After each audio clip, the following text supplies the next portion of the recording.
ꯃꯔꯨꯞ ꯑꯅꯥꯕꯅ ꯄꯣꯊꯥꯕ ꯍꯥꯏꯕꯁꯤꯃꯁꯨ ꯑꯅꯥꯕꯕꯨ ꯐꯍꯟꯅꯕ ꯍꯤꯗꯥꯛ ꯑꯃꯅꯤ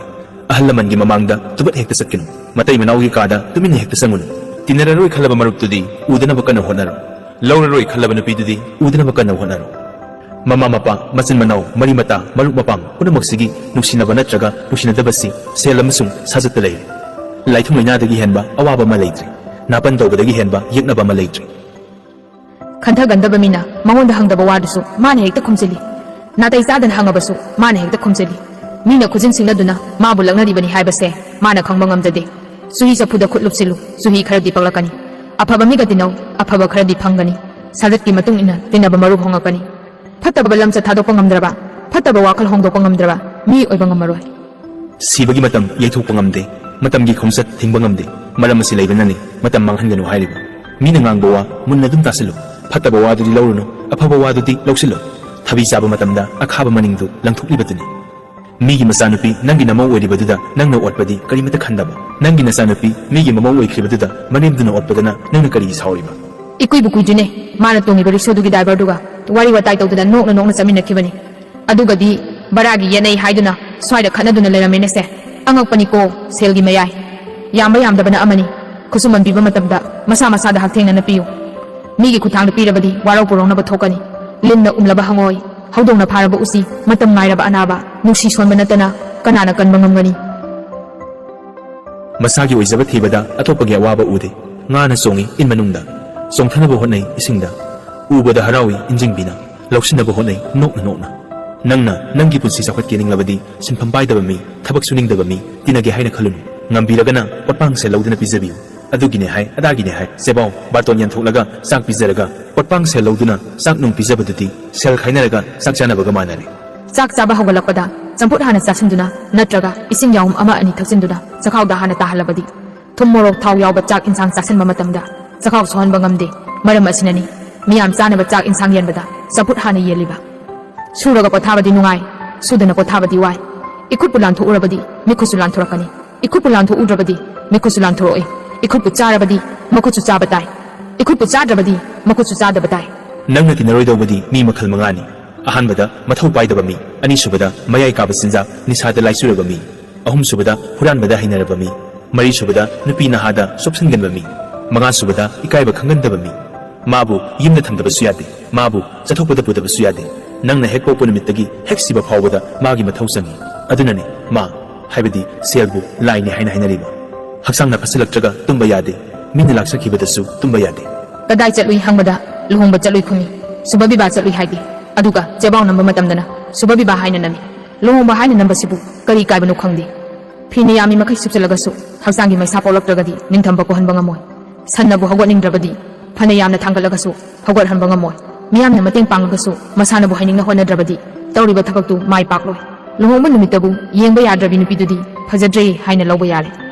ꯑꯍꯜ ꯑꯣꯏꯗ ꯑꯣꯏꯁꯤꯜꯂꯛꯂꯒ ꯍꯦꯟꯅ ꯋꯥꯕ ꯃꯇꯝꯁꯤ ꯆꯠꯊꯣꯛ ꯆꯠꯁꯤꯟ ꯉꯝꯃꯛꯇꯕꯗꯒꯤ ꯐꯝꯗꯨꯅ ꯍꯤꯞꯇꯨꯅ ꯂꯩꯕꯗꯒꯤ ꯋꯥꯅ ꯂꯦꯟꯕ ꯃꯇꯝꯗꯨꯅꯤ ꯂꯪꯐꯩ ꯆꯠꯀꯟꯕ ꯅꯨꯄꯥꯗꯤ ꯃꯌꯨꯝꯒꯤ ꯀꯌꯥ ꯈꯟꯒꯟꯗꯦ ꯂꯩꯀꯥꯏ ꯀꯣꯏꯒꯟꯕ ꯅꯨꯄꯤꯗꯤ ꯃꯆꯥꯒꯤ ꯀꯌꯥ ꯈꯟꯒꯟꯗꯦ ꯅꯥꯔꯕꯗꯤ ꯑꯁꯦꯡ ꯑꯃꯥꯡ ꯂꯩꯔꯛꯇꯦ ꯁꯥꯎꯔꯕꯗꯤ ꯑꯐ ꯐꯠꯇ ꯈꯪꯂꯛꯇꯦ ꯂꯝꯆꯠꯅꯕꯨ ꯐꯖꯔꯕ ꯁꯥꯖꯠꯅꯕꯨ ꯆꯨꯝꯂꯕ ꯂꯥꯏ ꯅꯤꯡꯗ꯭ꯔꯕꯁꯨ ꯌꯥꯔꯦ ꯂꯥꯏ ꯁꯣꯜꯂꯨꯗ꯭ꯔꯕꯁꯨ ꯌꯥꯔꯦ ꯐꯝ ꯆꯥꯎꯔꯦ ꯍꯥꯏꯗꯨꯅ ꯌꯥꯝꯅ ꯍꯦꯛ ꯂꯤꯈꯠꯂꯕ ꯑꯗꯨꯋꯥꯏꯗ ꯑꯗꯨꯝ ꯂꯣꯏꯔꯦ ꯃꯥꯅ ꯆꯥꯎꯒꯗꯕ ꯐꯝ ꯃꯤ ꯐꯠꯇꯕꯒꯤ ꯍꯤꯗꯥꯛ ꯂꯩꯇꯦ ꯁꯤꯅꯅꯕ ꯅꯥꯔꯛꯄꯒꯤ ꯍꯤꯗꯥꯛ ꯂꯩꯇꯦ ꯑꯁꯤꯕ ꯍꯥꯏꯕ ꯂꯥꯡꯁꯤꯗꯒꯤ ꯅꯥꯟꯊꯣꯛꯄ ꯉꯝꯕ ꯀꯅꯥꯁꯨ ꯂꯩꯇꯦ ꯂꯥꯏꯕꯛꯇ ꯇꯝꯂꯝꯂꯕ ꯍꯥꯏꯕꯁꯤꯗꯒꯤ ꯍꯤꯛꯇꯣꯛꯄ ꯉꯝꯕ ꯀꯅꯥꯁꯨ ꯂꯩꯇꯦ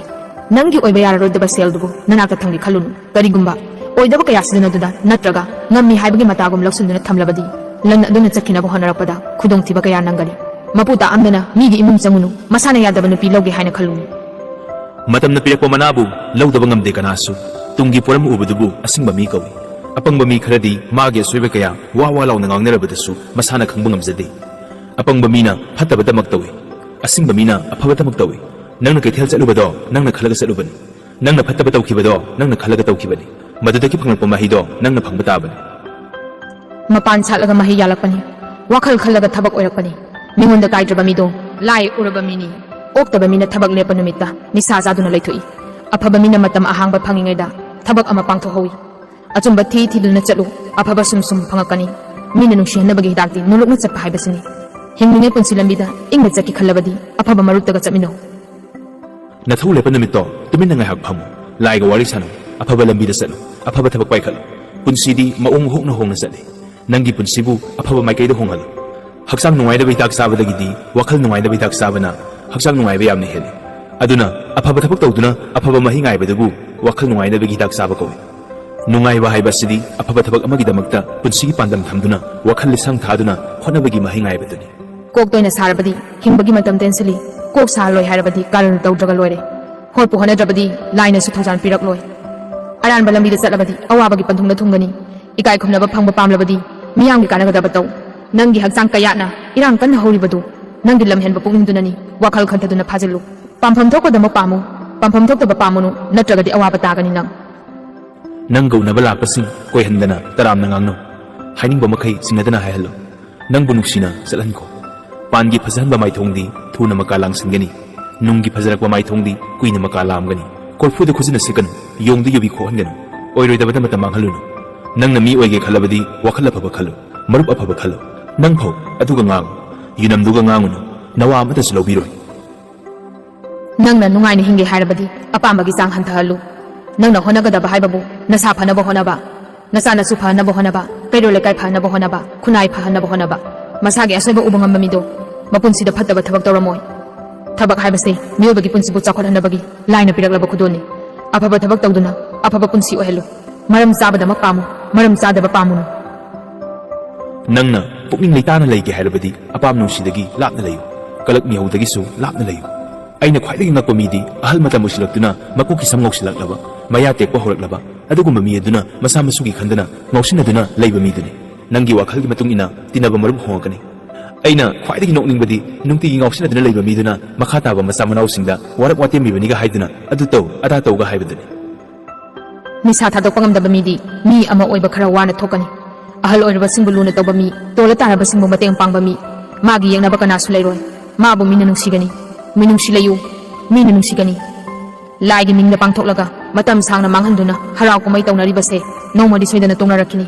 mai mutringe da sing insalu hainingba puklinge da mahi tamalu sabagi thoramda matam hena manghanganu laigi mingda matam hena manghanganu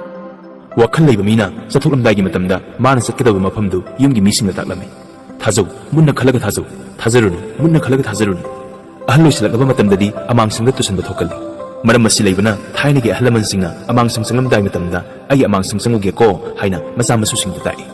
hiramduda munna thijillaga mathau ama oina tawriba adugumba mi aduda nangna ahiba saduna akhangba saduna ngangu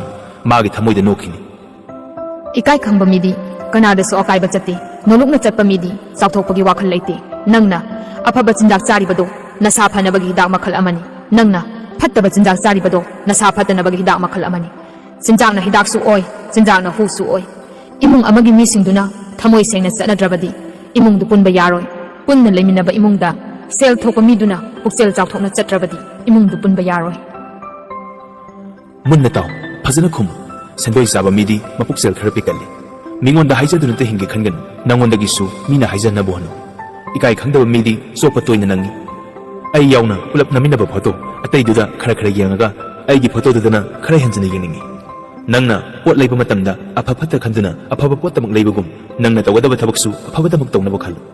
laina loribadi nangi puksel duni mataw manaba katliba posing dudi lawramoida thabak suningba mina thabak ki silaw thide nisa chaningba mina nisa ki silaw thide lan henna paisan ganu ahen basing du ka thou natragadi lan dugi haktagi nangsu awaba tarakpa yai lai so angakpada ningba oja oithaksu angakpada pamba adugumba mi dudi ningtham thagi matamda arumba phi illaga ayingba isingda kumbani hojiki matam asidi hinginge hinge sira siri wanomaga saba midi oidaba soidana ngangani mathau pandaba midi oidaba soidana ngangani khuthang saba midi oidaba soidana ngangani manga taibanga mai leinabagum sibaga himbaga mai leinai yengo mangda tawramba thabaktu taibangda thokpusu yawi nangna kanagumba amada mateng khara tawkhibado karigumba amadagi saunarappada pauthunaduna nganglabadi nangna tawkhibadagi mahaidu numittuda adum manglabani nangna chabasu lepte tumbasu lepte adunadi subasu leptaba tai pijaningdana pijaba chabada hawba wali taribasingna ngangbi kho haibadubu ngangba haiba kawi saribasingna hawi haibadubu thongba haiba kawi nangi naran asengbadi nangi nasa hakchangdutani ataidi amata nate maramdi nangini haiba mayamdudi sibadasu amata puroi nangna sibada pugadabadi nangi hakchang adudani miyam tinba mitinda wa ngange hairabadi tagadoribasingdo hana masa khangdoklaga yamna haising ngang ya kananabagi laiwadi akanba pot chadabani malem imam mahakna ꯑꯃꯝ ꯑꯉꯥꯟ ꯑꯅꯤꯁꯤꯗ ꯑꯍꯨꯝꯁꯤꯒꯤ ꯑꯄꯨꯟꯕ ꯃꯃꯤꯡꯕꯨ ꯃꯍꯧꯁꯥ ꯂꯥꯏꯔꯦꯝꯕꯤ ꯀꯧꯏꯗꯣ ꯑꯩ ꯅꯪꯅ ꯍꯤꯡꯂꯤꯕꯁꯤ ꯃꯍꯧꯁꯥ ꯂꯥꯏꯔꯦꯝꯕꯤꯅ ꯍꯤꯡꯍꯟꯕꯤꯔꯤꯕꯅꯤ ꯃꯔꯝ ꯑꯁꯤ ꯂꯩꯕꯅ ꯍꯦꯛ ꯌꯥꯍꯧꯕꯒ ꯃꯥꯂꯦꯝ ꯏꯃꯥꯕꯨ ꯂꯥꯏꯕꯛ ꯀꯠꯇꯨꯅ ꯈꯨꯔꯨꯝꯒꯅꯤ ꯃꯊꯪꯗꯅ ꯑꯉꯥꯟꯕ ꯀꯣꯔꯧꯍꯟꯕꯕꯨ ꯈꯨꯔꯨꯝꯒꯅꯤ ꯌꯥꯆꯪꯉꯛꯄ ꯃꯇꯝꯗꯅ ꯑꯃꯝꯕ ꯃꯥꯕꯨ ꯈꯨꯔꯨꯝꯒꯅꯤ ꯃꯁꯤꯅꯤ ꯂꯥꯏꯅꯤꯡꯕ ꯍꯥꯏꯕꯗꯣ ꯃꯤꯇꯩ ꯃꯩꯇꯩꯅ ꯃꯤꯇꯩ ꯃꯩꯇꯩꯕꯨ ꯂꯛꯅꯔꯦ ꯃꯍꯣꯏ ꯃꯤꯇꯩ ꯃꯩꯇꯩ ꯃꯔꯨꯞꯁꯦꯒ ꯍꯥꯏꯗꯅ ꯃꯁꯥ ꯃꯁꯥꯃꯛꯄꯨ ꯃꯤꯇꯩ ꯃꯩꯇꯩꯅꯤ ꯍꯥꯏꯕꯁꯦ ꯀꯥꯎꯊꯣꯛꯅꯕꯒꯨꯝ ꯇꯧꯔꯦ ꯆꯤꯟꯊꯤꯕ ꯃꯤꯅ ꯃꯁꯥꯒꯤ ꯑꯔꯥꯟꯕ ꯋꯥꯐꯝ ꯀꯌꯥꯕꯨ ꯍꯟꯅ ꯍꯟꯅ ꯋꯥꯁꯛꯅꯔꯒ ꯑꯆꯨꯝꯕ ꯋꯥꯐꯝ ꯃꯥꯜꯍꯜꯂꯤ ꯈ꯭ꯋꯥꯏꯗꯒꯤ ꯐꯖꯕꯅ ꯃꯥꯏ ꯄꯥꯛꯄꯅꯤ ꯈ꯭ꯋꯥꯏꯗꯒꯤ ꯊꯤꯕꯅ ꯃꯥꯏꯊꯤꯕꯅꯤ ꯅꯁꯥꯗ ꯂꯥꯌꯦꯡꯁꯪ ꯊꯝꯃꯨ ꯅꯁꯥꯗ ꯋꯥꯌꯦꯟꯁꯪ ꯊꯝꯃꯨ ꯃꯤꯕꯨ ꯍꯨꯟꯗꯨꯅ ꯉꯥꯡꯕꯁꯤ ꯃꯁꯥꯕꯨ ꯍꯨꯟꯗꯨꯅ ꯉꯥꯡꯍꯟꯅꯕꯅꯤ ꯄꯣꯠꯀꯤ ꯑꯐ ꯐꯠꯇꯒꯤ ꯆꯥꯡꯗꯤ ꯄꯣꯠꯇꯨꯒꯤ ꯃꯆꯥꯛ ꯃꯊꯨꯝꯅ ꯂꯦꯞꯄꯤ ꯃꯤꯒꯤ ꯑꯐ ꯐꯠꯇꯒꯤ ꯆꯥꯡꯗꯤ ꯃꯥꯒꯤ ꯂꯝꯆꯠ ꯁꯥꯖꯠꯅ ꯂꯦꯞꯄꯤ ꯋꯥꯅꯣꯝꯃꯒ ꯆꯥꯕ ꯃꯤꯗꯤ ꯅꯣꯡꯃꯗꯤ ꯆꯣꯞꯄ ꯅꯪꯒꯅꯤ ꯄꯤꯊꯣꯛꯄ ꯑꯃ ꯌꯥꯎꯗ꯭ꯔꯒꯗꯤ ꯃꯤꯅ ꯐꯠꯇꯕ ꯉꯝꯗꯦ ꯆꯥꯎꯊꯣꯛꯄꯗ ꯈ꯭ꯋꯥꯏꯗꯒꯤ ꯐꯕꯗꯤ ꯄꯨꯛꯆꯦꯜ ꯆꯥꯎꯊꯣꯛꯄꯅꯤ ꯆꯥꯎꯊꯣꯛꯄꯗ ꯈ꯭ꯋꯥꯏꯗꯒꯤ ꯐꯠꯇꯕꯗꯤ ꯆꯥꯎꯊꯣꯛꯄ ꯄꯣꯡꯕ ꯍꯥꯏꯕꯗꯨꯅꯤ ꯑꯩꯅ ꯃꯈꯣꯏꯗ ꯆꯪꯕꯗ ꯍꯨꯏ ꯈꯥꯝꯒꯦ ꯈꯟꯗꯕ ꯑꯗꯨꯒ ꯑꯩꯈꯣꯏ ꯌꯨꯝꯗ ꯂꯥꯛꯄꯗꯅ ꯍꯨꯏ ꯈꯥꯝꯅꯕ ꯀꯧꯔꯛꯄ ꯃꯁꯤꯅꯤ ꯑꯩꯅ ꯉꯛꯏꯕ ꯂꯨꯈ꯭ꯔꯥ ꯑꯣꯏꯕꯤ ꯅꯨꯄꯤꯗꯤ ꯃꯄꯤ ꯌꯥꯝꯅ ꯅꯧꯒꯜꯂꯤ ꯄꯈ꯭ꯔꯥ ꯑꯣꯏꯔꯕ ꯅꯨꯄꯥꯗꯤ ꯋꯥꯔꯧ ꯄꯨꯔꯧꯕ ꯇꯧꯒꯜꯂꯤ ꯃꯆꯥ ꯃꯋꯥꯒ ꯈꯟꯅꯕꯗ ꯈꯣꯟꯖꯦꯜ ꯋꯥꯡꯅ ꯉꯥꯡꯗꯨꯅ ꯆꯤꯟꯗꯥ ꯄꯧꯗꯥꯗꯨꯅ ꯈꯟꯅꯒꯟꯕꯤ ꯅꯨꯄꯤ ꯂꯩꯀꯥꯏ ꯃꯤꯅ ꯅꯨꯡꯁꯤꯗꯦ ꯑꯁꯤꯒꯨꯝꯕ ꯃꯈꯜꯒꯤ ꯏꯃꯨꯡꯗꯤ ꯅꯨꯡꯉꯥꯏꯕꯁꯨ ꯀꯌꯥ ꯑꯣꯏꯒꯟꯗꯦ ꯋꯥꯈꯜ ꯂꯩꯇꯕ ꯃꯤꯅ ꯃꯤꯒꯤ ꯃꯄꯣꯠ ꯋꯥꯏꯔꯒ ꯐꯖꯅ ꯅꯤꯡꯊꯤꯅ ꯁꯤꯖꯤꯟꯅꯗꯦ ꯉꯝꯃꯣꯏꯗꯧꯕꯗꯤ ꯉꯝꯃꯣꯏ ꯍꯥꯏꯌꯨ ꯉꯝꯒꯗꯕ ꯑꯣꯏꯔꯒꯅ ꯍꯣꯏ ꯌꯦꯡꯁꯤ ꯍꯥꯏꯌꯨ ꯅꯕꯀꯤꯁꯣꯔ ꯅꯪꯒꯤ ꯅꯁꯥ ꯍꯛꯆꯥꯡꯁꯦ ꯅꯪꯒꯤ ꯑꯁꯦꯡꯕ ꯃꯔꯨꯞꯅꯤ